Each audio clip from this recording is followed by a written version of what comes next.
Welcome, everyone. I think we'll go ahead and get started. We're so happy to have you joining us today for this very first virtual meeting that the NCSL Education Program is hosting for you. It's our intent to be able to provide you as much information that you need at your fingertips right now with regard to the pandemic and how it affects state budgets, state policy, and all the decisions that you're going to have to make coming up right in front of you. My name is Michelle Ekstrom. I'm the director of the education program at NCSL, and it's our pleasure to host this series of meetings. Today, we're going to kick it off with an overview of federal education action. And Austin Reed, who is our senior education committee director and also our education federal affairs expert at NCSL, will be our speaker today. He'll be speaking for a short period of time, and then we're hoping that you all will come up with lots of great questions for Austin and for the rest of our staff who are on the webinar as well. We're all here to help and to answer any questions that you may have. I wanted to start off with just a few announcements about what we're going to ask of you today during the webinar. First of all, we're going to ask you to please keep your audio muted so that we have optimal sound and everyone can hear Austin loud and clear, and you can hear each other during periods of Q&A. We're also going to ask you to be sure to type your questions in the chat box if you have them as he is presenting. There will be periods where Austin will pause or will certainly have a good amount of time after his presentation for you to ask questions directly of Austin. So we'll try to be answering those questions if we can in the chat box. We also will be giving you a time for you to open up your line and ask those questions as well. There is an option for you also to virtually raise your hand or to add a reaction to what you're hearing. So if you would like to do that, we can have a little fun doing that too. There's a large number of people joining us today. So if you raise your hand and we don't get to you, I apologize. I'm not able to see a full screenshot of everybody who's on. I would ask you to please not share your screen at any point during the presentation for lots of reasons. We will have it just trained on Austin's presentation at this point in time. I also would really encourage you to join by video, because if you're joining us by phone, you won't have the benefit of seeing the presentation. You also won't have the benefit of seeing everyone's faces as well, and you won't have access to the chat box. So I would really encourage you to use that link and join by video. And if you join by video, I encourage you to turn your video camera on. It's really great to see everyone's faces right now, and it makes it much better. And it makes it feel as if we're at as close as we can anyway to an in-person meeting, which is really what we're hoping to accomplish here. So if you're comfortable, we would highly encourage you to go ahead and share your video throughout the presentation. So at this point, I'm going to turn it over to Austin, who will give us an overview of what's been happening at the federal level with regard to the fiscal packages that have been enacted in Congress, and also the waivers and guidance that the Department of Education has been issuing. Thanks, Michelle, and good afternoon to everybody. We've just completed the welcome stage, but I want to give you just a quick hit of what our agenda should look like for this afternoon. This will largely cover everything from the Department of Education or related to the Department of Education. So we'll cover, like the title says, stimulus, we're going to cover waivers, and we're going to cover guidance. I won't go into any USDA guidance on school lunch and school meals, although if you have questions about that, I'm happy to answer them. We have that issue area divided out over different members of our team, and I'm happy to address those as you have it, but I won't necessarily cover school meals in this, but I'll cover pretty much everything else education related during this presentation. We'll start with the stimulus funding for K12 and the governors. We'll move on to stimulus funding for higher ed, also talk about student loan provisions in the stimulus package. Then we'll have a section where we talk about federal waivers for K12 and for higher ed, and a section where we talk about federal guidance, mostly for K12. And In between each of these sections, and sometimes within these sections, I will have built-in breaks for you all to ask questions. This is a lot of information. If you've been on some of our previous webinars, we've been a little more high level with our federal analysis. This will go one level deeper. And in fact, actually, there's some updates that have happened with just in the last hour that we'll include in this presentation as well. So this should be pretty timely. If we have some time at the end, we'll have time for closing thoughts, questions, discussion that weren't brought up in any of the other question and answer times that are built in throughout this presentation. Other than that, let's get started because we've got a lot of ground to cover. All right, so we're going to start with stimulus funding. As you all know, the CARES Act provides, which is the acronym for the stimulus package. I believe it's the Coronavirus Aid, Relief, and Economic Security Act. It authorizes an education stabilization fund. It's about $31 billion, and it's spread out across 3 areas: K12 governors and higher education. A couple things I haven't covered in previous presentations, that there are some small set-asides beyond K12 and higher ed. So for example, there's up to 0.5% of these funds are available for outlying areas. So the Department of Education will work with the Secretary of the Interior to determine how much and where those funds are applied. But there are some, territories, U.S. territories that might qualify for this funding. There's also 0.5% for the Bureau of Indian Education, and then there's another small set aside of 1%, and that goes to states at the discretion of the Secretary that have the highest burden as they deal with the COVID-19 pandemic. So those are some of the minor things we haven't had time to cover in the previous presentations, but let's get into some of the bigger stuff. So overall, this package provides $13.5 billion in formula grants for K-12 that goes to states. That's allocated to state education agencies. They're the pass-through agency, and it's allocated to state education agencies based on a state's share of Title I funding. And then the state's going to turn around and allocate that money to local education agencies, also based on their share of Title I funding. The requirement is at least 90% of those funds have to go to school districts, but the state education agency can choose to hold up to 10% of the funds that they receive for coronavirus relief efforts across the state as the state education agencies sees fit. So that gives states a little bit of flexibility into how they use their funds outside of the flexibility that's added into the funds that go directly to districts. Another small pot of money that I haven't talked about in previous presentations is that there's $100 million set aside beyond the Education Stabilization Fund, which goes to Project Serve, which is a program that helps colleges, universities, and K-12 schools recover from violent or traumatic events that disrupt learning. So there will be an application process potentially for that, although I don't have any details of that at this time. All right, let's talk in greater depth about what the K-12 funding can be used for. So there's some general allowable uses within the K-12 funds that go to districts. There's about 12 that are enumerated in the law, and sort of the big picture items are about the following. So any activity that's authorized under federal K-12 law can be used with the stimulus funds. And so laws under that would include the Elementary and Secondary Education Act, the McKinney-Vento Act, which pertains to homeless students and foster youth. This would also include the Individuals with Disabilities in Education Act, the Perkins Career and Technical Education Law, and I believe the Adult and Family Literacy Program. So there's basically any law, federal law that relates to K-12, any activity authorized there can be used with these funds. The funds can also be used to coordinate and plan either with state agencies for health-related responses or help schools plan for long-term school closure. Part of planning for long-term school closure can involve funding to help schools figure out how they will deliver school meals. And so the K-12 funding through the stimulus package doesn't allow schools to use that money to provide food, but it does allow them to plan for the provision of food. And again, the SNAP and the Child Nutrition Program received a few $1 billion in supplementary appropriations to help respond to the food needs from COVID-19.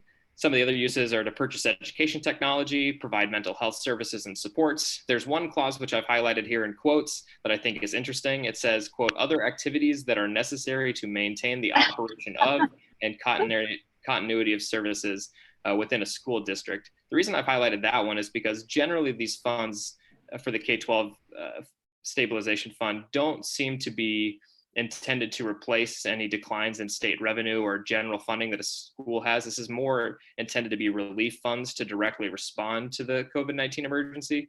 But given this clause, the other activities that are necessary to maintain the operation of schools, maybe that suggests that there's some sort of flexibility for schools to use this to, respond to general funding needs, although I'm not sure exactly how that's going to be interpreted by the department. So we'll keep paying attention to guidance that the department issues on how these funds can be used.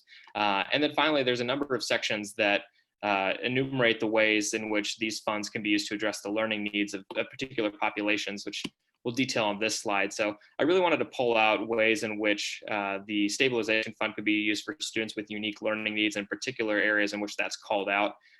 So there's a couple areas in which the students with unique needs are noted. So those students can include low-income children or students, children with disabilities, English learners, racial and ethnic minorities, students experiencing homelessness, and foster care youth. That's a pretty broad definition, and any of these funds can be used for outreach and service delivery for those individuals.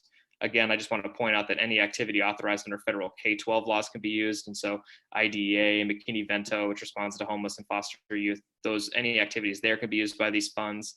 Another area in which schools might have flexibility to respond to unique learner needs would be this clause that says that the K12 funds can be used by principals to address the needs of their individual schools, suggests some flexibility, at least at the school level, which could be used to deal with any inequities that have occurred during this crisis. A couple other areas, the funds can also be used to provide guidance for carrying out requirements under IDEA. So one of the biggest challenges facing districts right now is how to provide education to students with disabilities in a distance learning format. The K12 stabilization funds can be used to plan for that and also provide professional development for teachers. The section which refers to K12 funds being used to purchase education technology specifically calls out purchasing technology for low-income students and students with disabilities.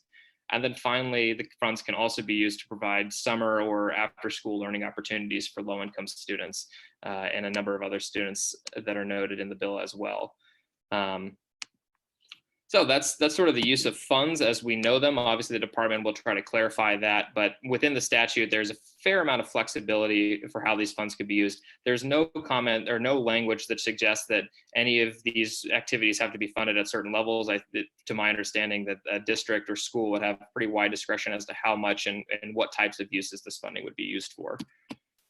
All right, let's talk about the Governor's Education Relief Fund. This is where even more flexibility is given to states in terms of how they respond to the education needs that have arisen through this emergency.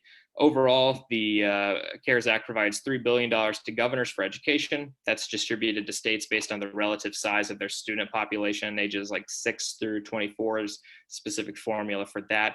And there's kind of three broad allowable uses under this. First, the governor could choose to provide emergency grants to highly impacted school districts or colleges and universities.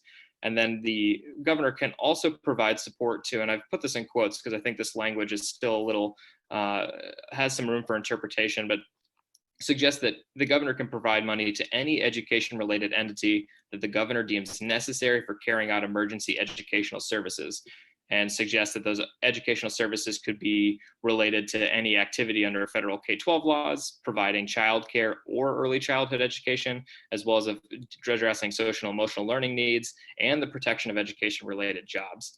Now, the reason I put this in quotes is because it suggests to my reading, and I think the reading of some other analysts, is that any education-related entity could include charters or private schools.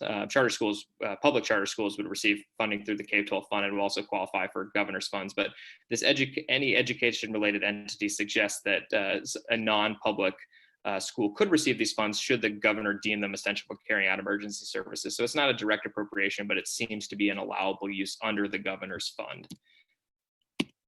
All right, let's talk about between these two funds, what are some stipulations for how these funds have to be used this week, and we haven't covered as much in some of the previous presentations. So one thing to note is the funds have to be used within 1 year. Again, these funds are intended to be respond immediately to the emergency or as soon as districts get a hold of this money.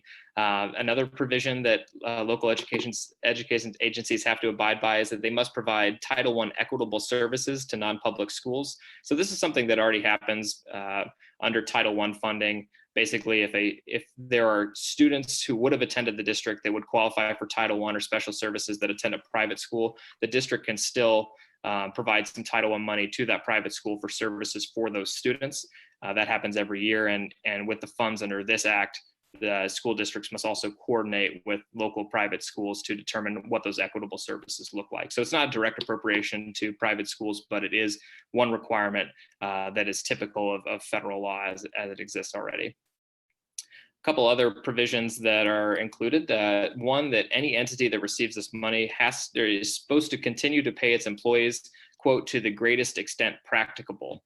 There is a lot of debate as to what that means, of course, and we're waiting for guidance of the Department of Education on this. And then finally, to receive these funds, either the governor's fund or the K12 fund, there is a maintenance of effort provision. Essentially, if you accept either one of these funds, then the state has to ensure that its levels of spending for K12 and higher education for the fiscal year 20 and 21 have to equal the average of the preceding 3 fiscal years levels of spending, again, on K12 and higher education.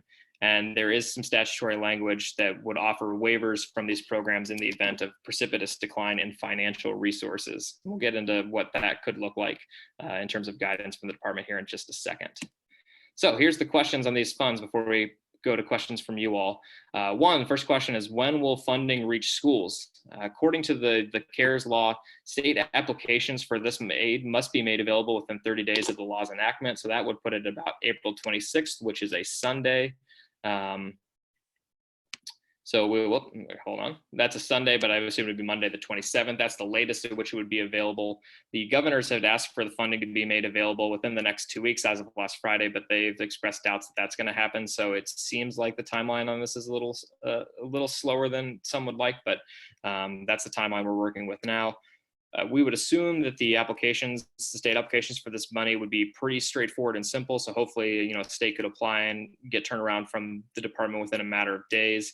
But then, of course, that money is going to go to the state, and the state will have to figure out how it's going to get the money to districts. And so there's a rough timeline that anticipates that funds could be to districts somewhere around mid-May to late May. But again, this is just speculation at this point. Other questions about the distribution of this funds is one, like, this is not mentioned in statute, but there's, will a school district need to apply directly to the SEA or the state education agency to get funds? Or will these funds just flow through the state agency and go directly to districts? That's to be determined. There's also a question about how these funds will be distributed within districts. So the money goes to districts based on their relative share of Title I funding. However, within the district, there's no stipulations that it has to be distributed more to Title I schools versus non-Title I schools. The way it reads is that once that money reaches the district level, the district has broad discretion as to what schools and what students to allocate that money toward. And so maybe the department will issue clarifying guidance on what that should look like, or encourage districts to distribute funds in a specific way. But based on the reading of the bill, it's hard to find any requirements at the district level for how the distribution should be carried out. We're also, again, as I mentioned, looking to understand what the greatest extent practicable means in terms of continuing to pay employees. A lot of questions about that and which employees would qualify, and how districts, if they experience revenue declines, would prioritize employees under this provision. And then finally, the question about, how are we going to calculate this maintenance of effort? What are the conditions going to be for the waivers? We might have some preview from the stimulus guidance that was issued in 2010 for the last state fiscal stabilization fund. Some preview of that suggests that in that waiver process, that if a state maintained the same % of spending on both K-12 and higher education from year to year, that they would qualify for a waiver. But we'll see what this one looks like. In the language for this bill, it suggests that it doesn't say whether in aggregate K-12 and higher education funding needs to stay at the same level, or if both of those funding streams need to be maintained at the same level separately. The 2010 guidance said that both levels of K-12 and higher ed spending needed to be maintained. So we'll see what that's going to look like from the department. I've reached out to them to get guidance, although apparently it's been a little difficult for them to respond, but they've also been working on a number of other things, so we know they're busy. And then finally, there's no language in the bill that I can find about reporting requirements for both districts and state agencies and governors for the use of their funds. So we'll see if that's going to be issued as well. But I keep scouring the text and looking for reporting language, but none that I found yet. So that's an outstanding question. So we'll take a second to pause to answer any questions that you have. I know there's been some blips coming up on my chat bar, see if there's any questions, but if you have a question about this particular section and the Governor's Fund of the K-12 Fund, please raise your hand or unmute yourself and ask away. Austin, we do have one question in the chat box, and it is, can the state education agency provide clarification on how local education agencies distribute the funding, or does that guidance have to come from the federal level? Yeah, that is a good question, and one we don't have clear guidance on yet. Typically with a lot of federal funding streams in K-12, the state agency does have some discretion as to how it distributes and what stipulations it puts on local education agencies applying for that funding, but there's nothing in the statute to give us any indication of that for the K-12 relief fund. And so we'll have to wait on guidance from the Department of Education. But if anyone has any particular concerns with what that could look like, I'd certainly be interested in hearing those. Other questions? I am skirting through to see if anybody has their hand up. I don't see any. So if you have a question, there's another one that just came across. You can type it in the chat box or you can unmute yourself. Let's take a couple in the chat box right now. Can state legislatures act to direct the funds flowing to LEAs? So a little bit of the same question, but can the legislature direct That's a good question. To the LEAs? Yeah, so the money specifically flows to the state education agency. And so to the extent that the legislature has, authority over the state education agency, then that could be a way that power could be exercised. But I'm not quite sure how that would look like. And that would vary differently from state to state, especially, given how chief state school officers are appointed, elected, all that stuff. So typically, I would say that these funds are not, there's not really a direct opportunity for the state legislature to exercise influence, but there might be some particular, paths that one would choose to direct those funds. Another question, are there any priorities or directions for how SEAs use the money? So in terms of the potential, in terms of the potential 10% set aside, there is nothing in the CARES Act to suggest that there's a priority or direction. It basically says that it should be used for emergency needs in areas that are most impacted, but it's generally left up to the states. So that would really be something that the state chief would have to spend time deciding what their priorities are. But I don't expect the federal government, even in guidance, would provide anything with teeth that would direct agencies to do something that they wouldn't otherwise choose to do. We have another question. The Governor's Education Relief Fund has 3 allowable uses. Can you please go over them again on that slide? Yep.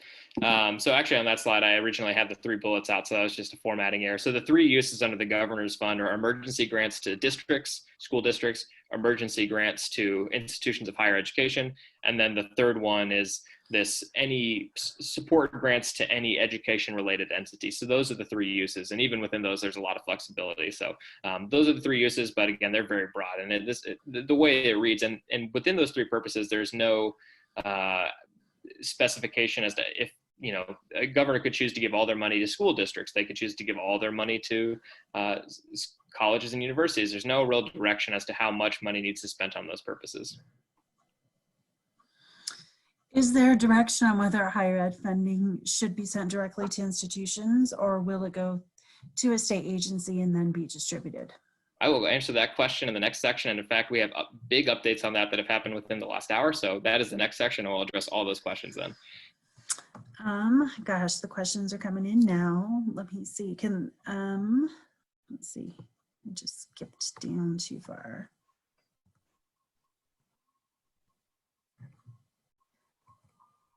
I'm seeing one question on when we expect guidance. Yeah.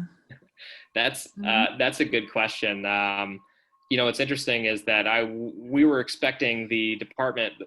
Here's what it is. As of 2 days ago, everyone was saying that the guidance on the higher education funds would take much longer than the K-12 funds. And then suddenly today, there's been a big announcement as to how those higher ed funds are getting distributed. So suddenly the timeline's much different than we expect. I would think that the guidance would be put out at the same time that the applications are put out.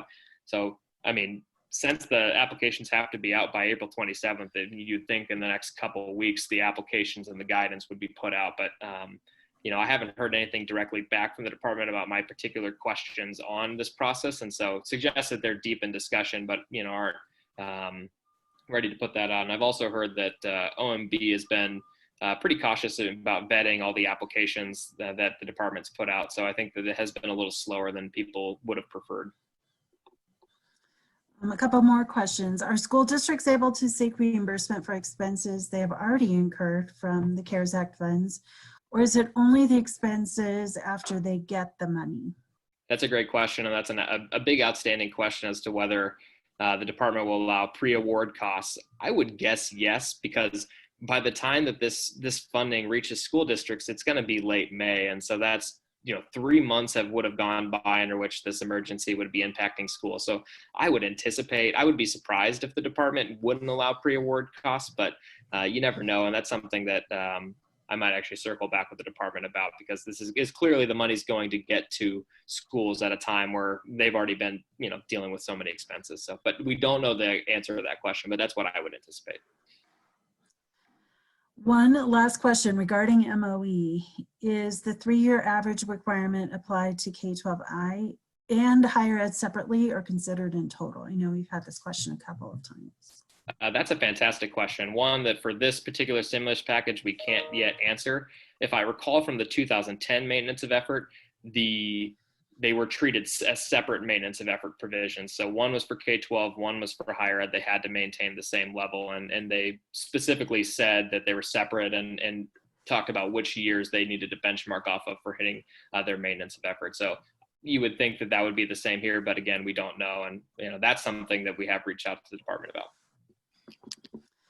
Great. Okay. I think we will go ahead and let you continue with your presentation.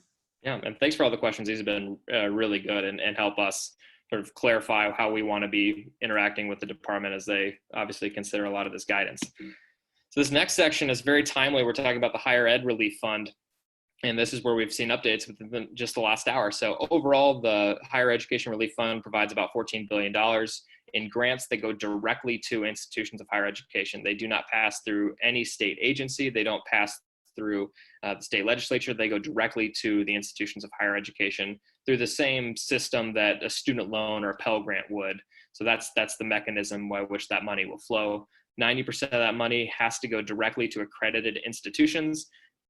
As far as we know, pretty much every university that can receive any student loan, federal student loan, will qualify for this. So that includes private colleges, public colleges of 2-year, 4-year variety. Also includes for-profit colleges.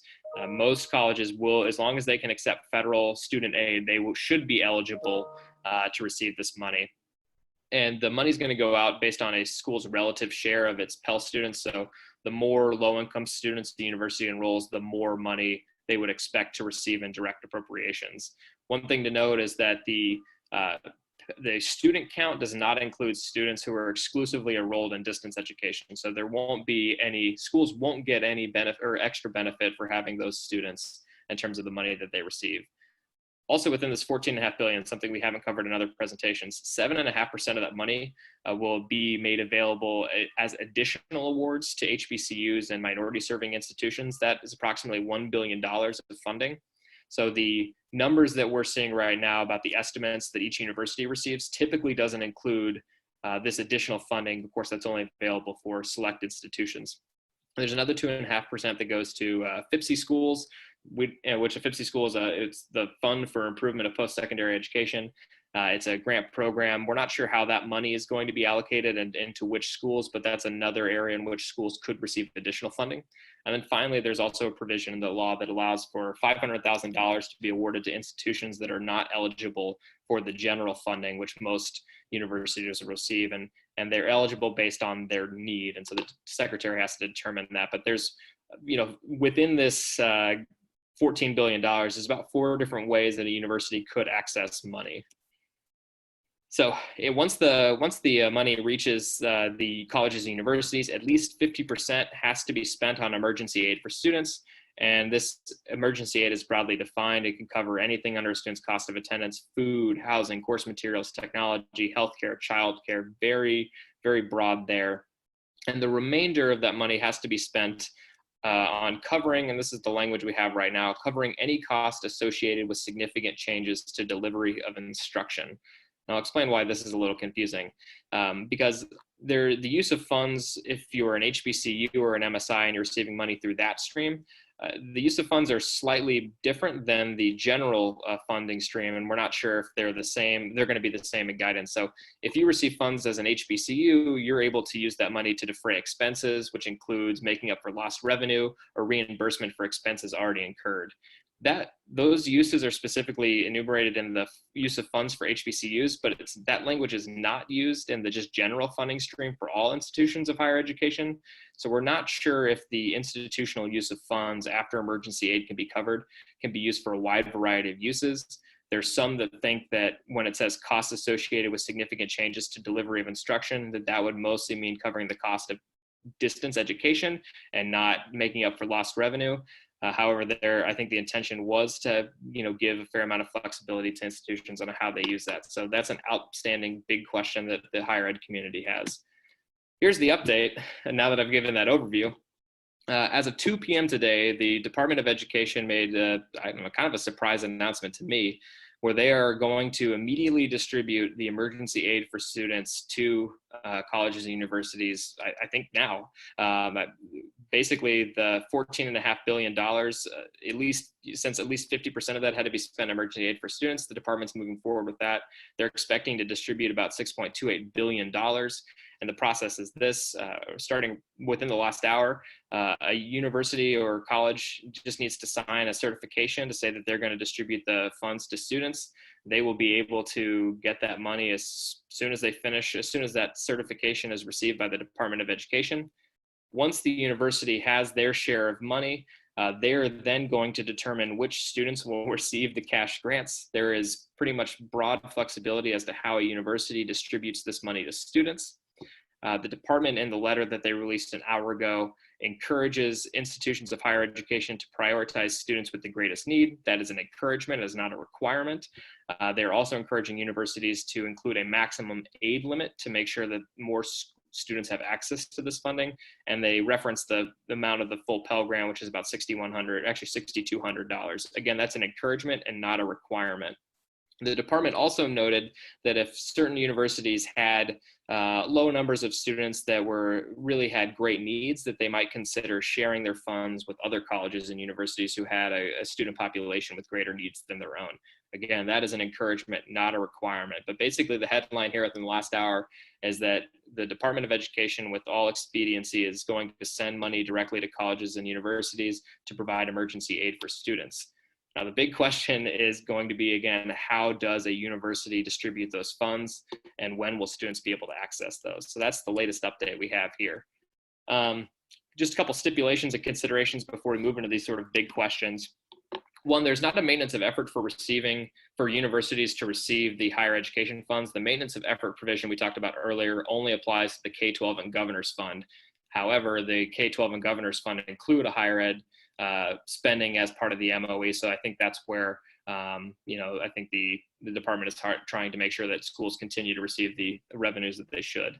Another thing to note is that if you're an HBCU or minority serving institution, you can receive funding that's dedicated for your specific type of university through Title III, Title IV, and Title V.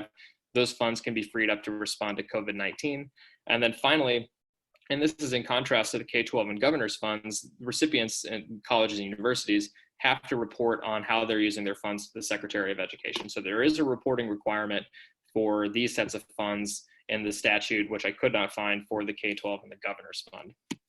So here's the question. So, well, the question I had 2 hours ago was, when are these funds going to be available? We know that at least 50% of those funds are apparently available now. Now, the department did say that in terms of institutional uses beyond emergency grant aid, that we will hear about that, or we'll get guidance from them within the next couple of weeks. But that's the latest from them. I had a question of what are the final allocation formulas going to look like. We actually have those out. Those have come out within the last hour. There is a link on the department's website that explains their methodology for the formula, but also, and more importantly, lists out every institution and how much money they should expect to receive through this. And so we thought that yesterday we thought that it was going to take a long time for this allocation formula to be created. and turns out they were able to do it within 24 hours. So that's kind of exciting. Questions are, what can institutions use this money for? We're not sure. There's been a big question out there is if a university has already provided reimbursements to students for housing and tuition, would they be able to use their institutional aid to make up for those costs? Or the other question is, and this has not been clarified in the letter that the department sent out today, could a university reimburse housing and consider that as emergency aid to students? I think that's an outstanding question, and I have a call with the department here in about 24 minutes, and hopefully we will get some answers on that question as to whether reimbursements to students could be construed as emergency aid. I would guess not, but we will see. There's also a big question about for-profit colleges. For-profit colleges do receive money under this revenue stream, but there's a question of what uses will for-profit college be able to have with their institutional funds? I'm sure that there'll be restrictions on certain activities or ways in which these revenues could be used to improve the bottom line of these for-profit companies, but we'll see. And then finally, the biggest question, and this will be the conversation that the higher ed community is having right now, is that how are students going to get their funds through the institution? Will certain students get priority? What will that distribution process look like? How much will students qualify for? How many students will get it? These are all the big questions that we'll be answering and asking over the next couple of days. Hopefully that is actually, actually, let me do student loans real quick and we'll move to questions. That's a lot of really new updates. And so I'm sure there's a lot of questions, but just quickly, student loan provisions are also in the CARES Act.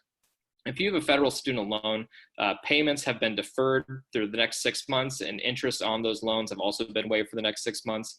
This excludes borrowers with private student loans. It also excludes 2 federal programs that have been discontinued.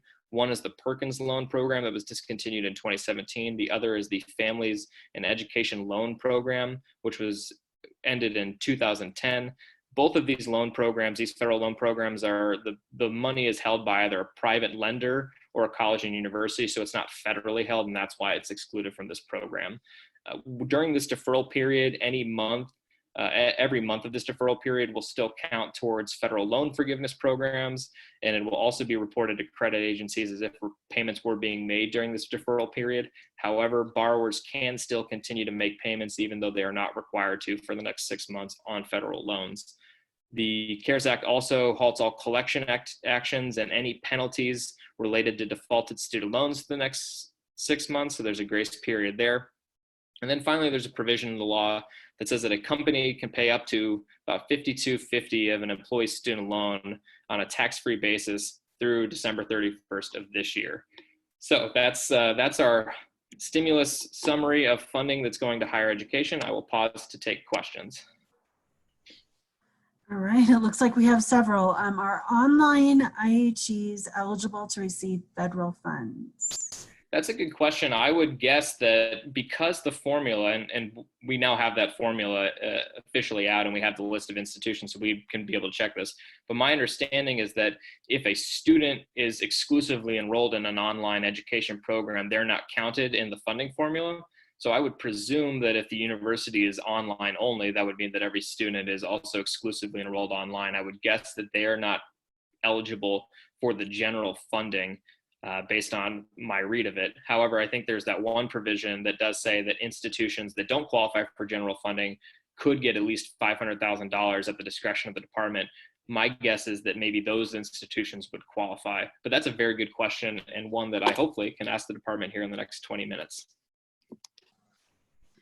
The next question, will a lack of payments count towards public service loan forgiveness, or the 120 payments? Question mark. Yeah, so if during this deferral period, every student will have 6 months counted toward, or 6 payments counted towards their total payments for the public service loan forgiveness program. So they got to make 120 payments. Well, they'll get 6 automatically, whether or not they pay in this next 6 months. That also applies to income-driven repayment plans. Most income-driven repayment plans will forgive the remaining balance of your loan after 15, 20, 30 years, depending on the particular plan. And so the months in this deferral period will still count towards that as well. We had a question about whether you have the link to the DOE formula calculator for for higher ed institutions, and it looks like somebody posted it. Good. That is available on the department's website. I'm also going to be putting out a blog within the next, hopefully by Monday, if not tomorrow, that will have the links to this in that blog and kind of explain how this process works. Hopefully we'll get a little more clarification from the department here soon. So hopefully we'll have all that information in one place on NCSL's website, but it is available on the Department of Education's website right now. It looks like we've answered all the questions in the chat box. So does anyone else have any questions? Feel free to unmute your mic and go ahead and ask.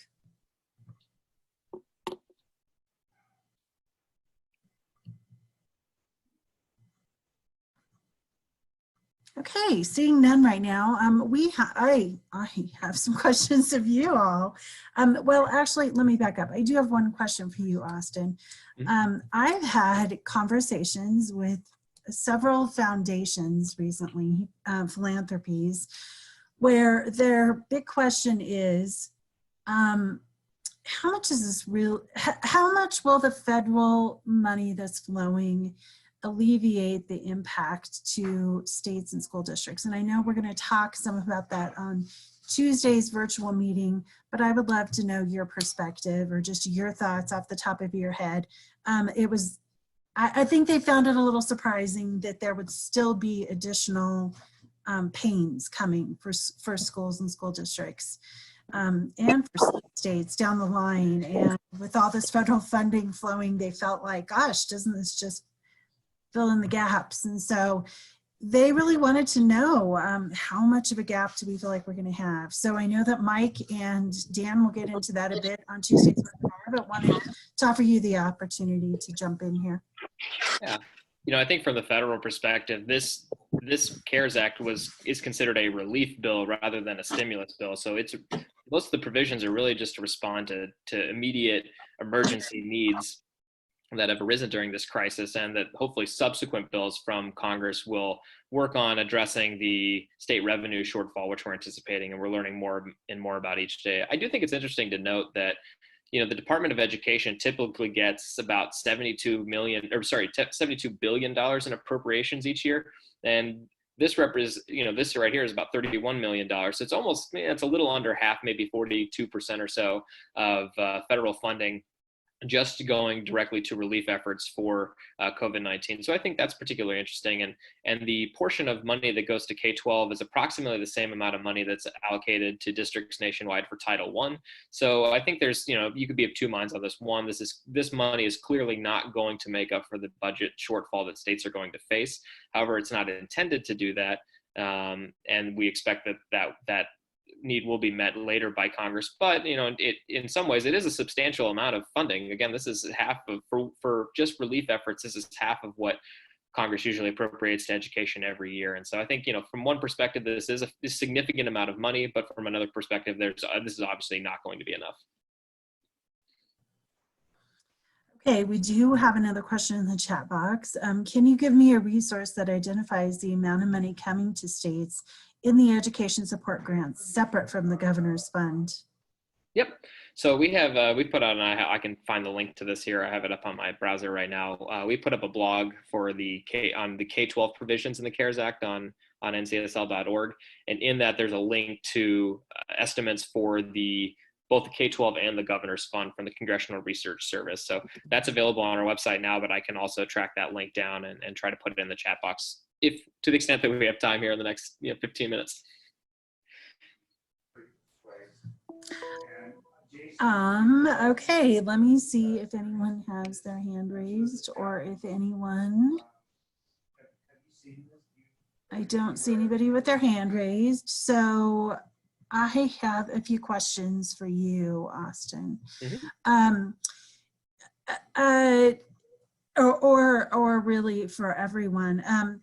What is it that, what is the message that Austin can be taking back for all of you to Washington, D.C.? That is one of his primary responsibilities, is to carry the message of state legislatures to Washington, D.C. when he's having conversations with members of Congress, with their staff, or with the U.S. Department of Education. So I would love us to take an opportunity for you to really give him some direction.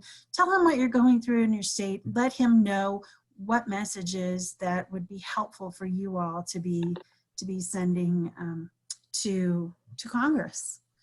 And feel free to go ahead and unmute your own mic to be able to do that.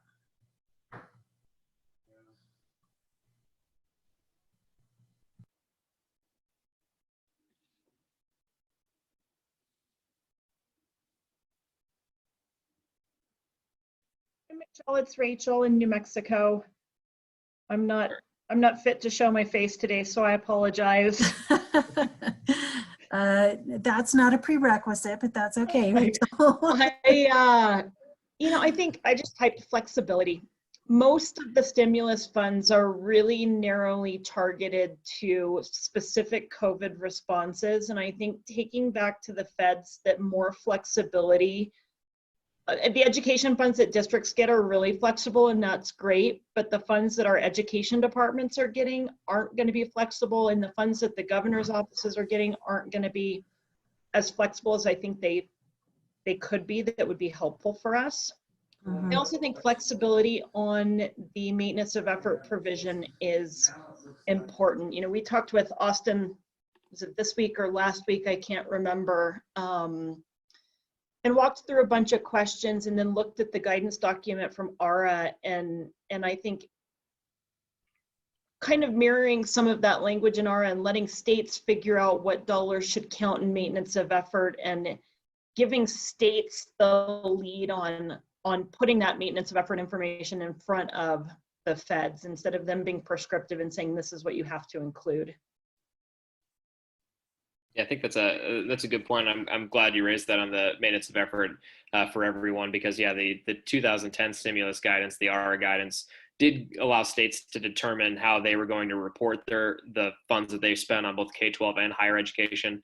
I would expect that this department would not be very prescriptive in terms of how it expects states to calculate that. One, I don't think the department has know how to do that, and two, I think that they're trying to get these funds out as quickly as possible, and so allowing states the flexibility in reporting the maintenance of effort, I think, will be part of the formula for getting this out as quick as possible. But you know, we've I think there's still a number of concerns, at least from my end, about it says it doesn't, the maintenance of effort provision in this law doesn't reference state revenue. I think it just references it says, instead of saying a precipitous decline in state revenue as a condition for waiver, it says a precipitous decline of a state's financial resources. And I think a question that I posed to the department is, what will financial resources mean? Does that mean a state's budget revenue or tax revenue for that year plus a rainy day fund? That's still an outstanding question we have, and we would hope that, again, the department would be flexible and as favorable to states as possible in their maintenance of effort, because like you all are pointing out, I think it's going to be difficult for some states to hold this maintenance of effort, given, and we don't really know what things are going to look like in 3 months, let alone a year, when this maintenance of effort is still in practice. And so I think flexibility for sort of an uncertain future is definitely a message that we're taking to the department. We have a couple other comments. The message that education funding is greatly reliant on state and local taxes, which is going to take a huge hit, and are likely facing curtailment or cuts to schools if we don't get more relief. I know a conversation that I was having with one of the funders yesterday, I think kind of builds on that there's been a lot of progress made in school districts and by states, investing in some things that we know have good outcomes for kids, like more school counselors, more school safety measures, those sorts of things. And so there's a lot of concern that those sorts of things will have to be cut as school districts begin to feel the impact of the economic downturn, unfortunately.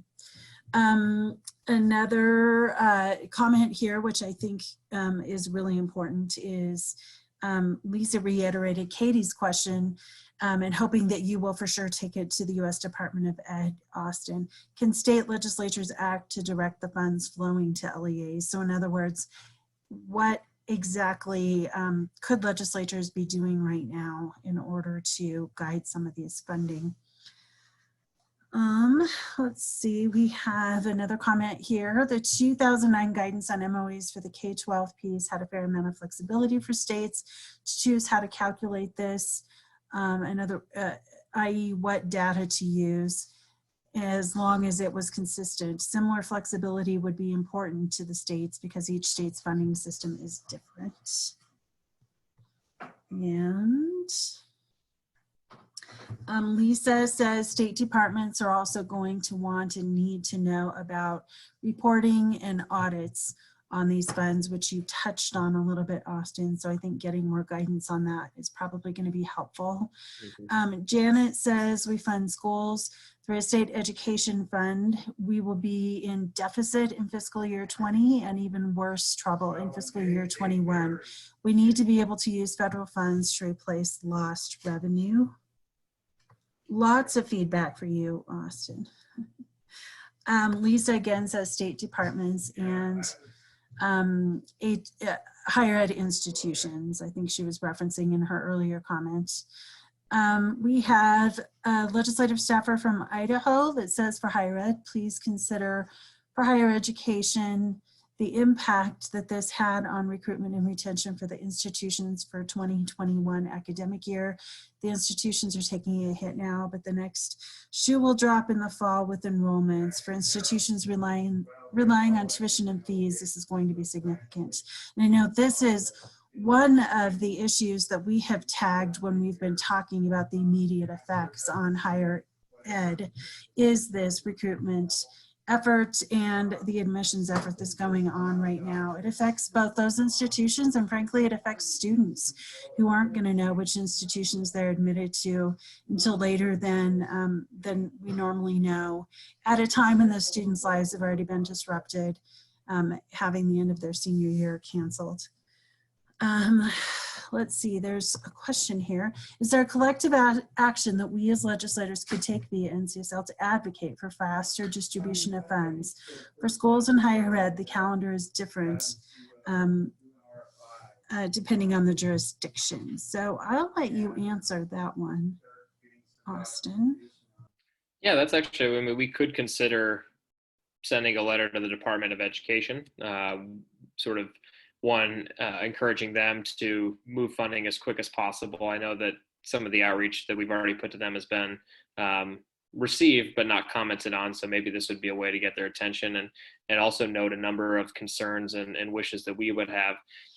I think that it sounds like the Governors Association actually did send such a letter last week, and the reason they sent it is because obviously they're a recipient of those funds. And so the two main groups that have been working on this have been the Chief State School Officers and the National Governors Association, because they are direct recipients of these funds. So I've learned a little bit about their experiences, but I might actually reach out to them to see what response they've gotten from the department, because this may be something where we want to put together a letter that is clear about a number of our concerns, as well as really laying down some markers on the maintenance of effort provision.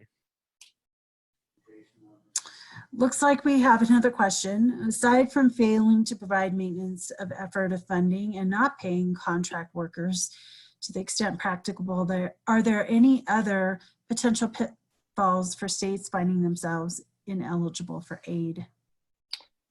Not that I'm aware of. In this presentation, I tried to note every instance of stipulation that was attached to this funding, and I think that I included all the ones that are in the law. And so maybe there's something smaller that issued in guidance, but as of right now, the things to really pay attention to is to continue to pay to the extent practicable, as you mentioned, and meet the maintenance of effort provision. I think we have time for one more question. Does anybody have last one burning question? If so, either unmute your mic or type it into the chat box. This is Wendy Horman in Idaho. Hi. Hi. I'm just thinking back to when ESSA was passed, and without the pressure from NCSL to deal legislatures in, there are some provisions of that law that would not have happened. And I'm having a little bit of that same feeling here, thinking of who's influencing where this money flows and how.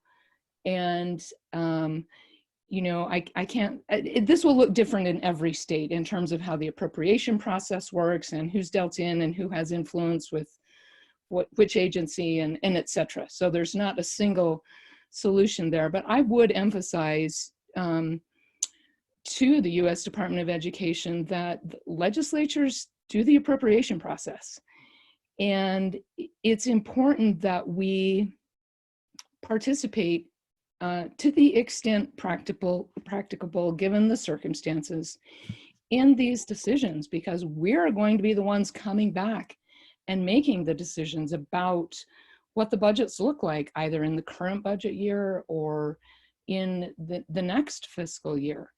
And so I would just emphasize to them that legislatures play a critical role in the appropriation process, and that our voice matters on the placement and determination of these funds, because we're making recommendations and passing laws on how, on everything else, the context of all the rest of the funding, or at least state funding, I should say. So I would just make that emphasis back to the department. That's a point well taken. It looks like Mary Heath strongly agrees with you. And so does Representative Santos. Many of whom have been actively participating in working directly with our federal affairs staff to get those points very strongly across to members of Congress and also to the U.S. Department of Education. All right, well, I thank everyone for your participation today. We really, really appreciate it. We're gonna let Austin go because he does need to hop on the call with the U.S. Department of Education. Just a reminder that we have additional virtual meetings scheduled. We have scheduled one. Great, thank you, Austin, for putting that up. We have scheduled one every Tuesday and Friday going forward. And so we are committed to making sure that you have the information that you need. They're always held at 3 p.m. Eastern time. So if you just want to block it off in your calendar, just know that we're going to be having these on key topics. So we may even be adding some to the end of the series as we see where we're at later in May and what are the remainder topics that still need to be addressed or things that we need to go back and revisit. I would encourage you to join us for a continuation of this important discussion on Tuesday, where we will be diving into what we know about the impact to state budgets, particularly state education budgets. What are some of the experts forecasting could be the impact? How will that impact school districts? And how can states do their best to mitigate those impacts? And so that, again, will be on Tuesday at 3 p.m. Eastern time. We will continue to send out the Zoom invites to the same distribution list that we used this last time. But feel free to share it with your colleagues if you can't attend, or if you would like, if you have a colleague who you think would really benefit from any of these, share these widely. All legislators and staff and foundation partners and other partners of NCSL are all invited to participate. And so each week I'll be sending an invitation out to you that will have the upcoming week's meetings links, Zoom links. We're not going to send out all the Zoom links at once because we're concerned about security. So we'll just be sending it out, weekly reminders with the Zoom invites and links right in that email to you.